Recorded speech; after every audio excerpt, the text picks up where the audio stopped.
In this tutorial, I'll show you how to add a video to your Wix website, whether it's from YouTube, Vimeo, or upload it directly. So start by going to your Wix dashboard and then you'll click on Design Site on the top right corner. This will open your editor.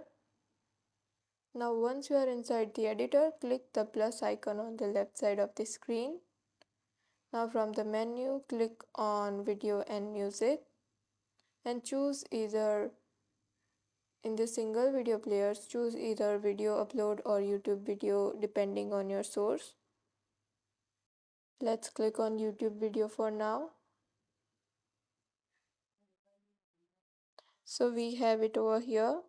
Now to upload a video, you'll click on change video here and paste the link of your YouTube video you want to upload by erasing this.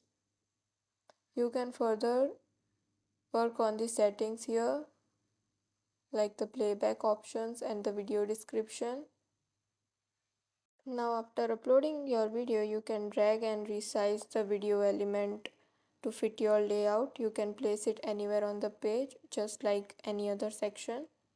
Once you are happy with the placement, you'll click on save on the top right corner.